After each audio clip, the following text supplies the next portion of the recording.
એક વખત શ્રી કૃષ્ણ ભગવાન સુદામાને ઘરે મહેમાન થયા હતા. પછી સુદામાજીના ઘરના રસોઈ કરતા હતા. ત્યારે સુદામાજીએ પૂછ્યું, જે રસોઈને કેટલી વાર છે? અમે નાહીને આવીએ. પછી ઘરવાળીએ કહ્યું, જે પાશેર લોટની રોટલી થઈ છે અને પાશેરની બાકી છે. પછી ભગવાન તથા સુદામાજી સમુદ્ર ઉપર નાહવા પધાર્યા. પછી સુદામાજીએ કહ્યું, જે મહારાજ, તમારી અકળ કળા મને બતાવો ને. પછી ભગવાને કહ્યું, જે ભાઈ, મારી અકળ કળા જોવા જેવી નથી. તો પણ સુદામાજીએ બહુ જ આગ્રહ કર્યો. પછી ભગવાન કહે, તમે પહેલા નાવા પડો જોઈએ. તમે કેટલી ઘડી પાણીમાં રહો છો, હું ગણું છું. પછી સુદામાજી જ્યાં નાહવા પડ્યા ત્યાં તો કોઈક મોટા બેટ હશે તેને કાંઠે જઈને નિસર્યા. સુદામાજીએ જઈને પૂછ્યું, જે ભાઈ, આ કયું ગામ? ત્યારે સૌએ કહ્યું, જે આ સમુદ્રની વચ્ચેનો એક મોટો બેટ છે. ત્યારે સુદામાજીએ પૂછ્યું, જે અહીંથી સુદામાપુરી કેટલી રહી?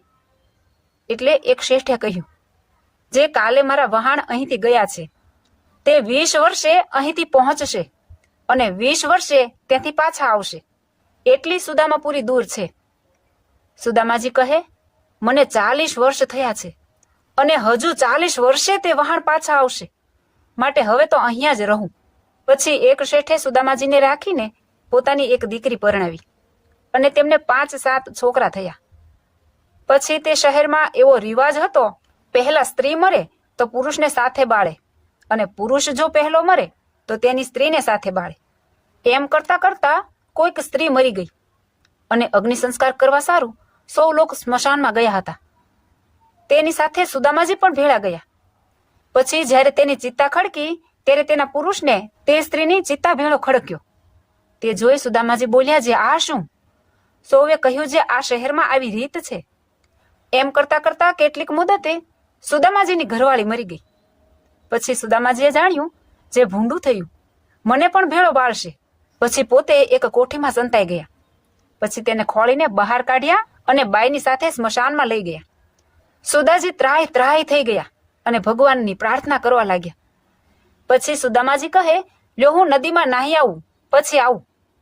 ત્યાં નદીમાં નાહવા પડ્યા ત્યાં તો સુદામાજી સુદામાપુરીને પાદર નીકળ્યા અને ભગવાનને સમુદ્રને કાંઠે બેઠેલા જોયા. પછી ભગવાને તાળી પાડીને કહ્યું, જે 1, 2 ને 3.5. ભગવાન કહે, સુદામાજી, તમે તો પાણીમાં કાંઈ ન રહ્યા. પછી સુદામાજીએ કહ્યું, જે મહારાજ, તમારી અકળ કળા કોઈને બતાવશો નહીં. એમ કહીને પછી બંને જણા ઘરે આવ્યા અને ઘરે આવીને પૂછ્યું, જે રસોઈને શી વાર છે? બાઈ કહે, તમો ગયા પછી 9 ટાંક લોટની રોટલી કરી છે અને હવે 9 ટાંક લોટની રહી છે. માટે ભગવાનની અકળ કળા છે તેને કોઈ જાણી શકતું નથી.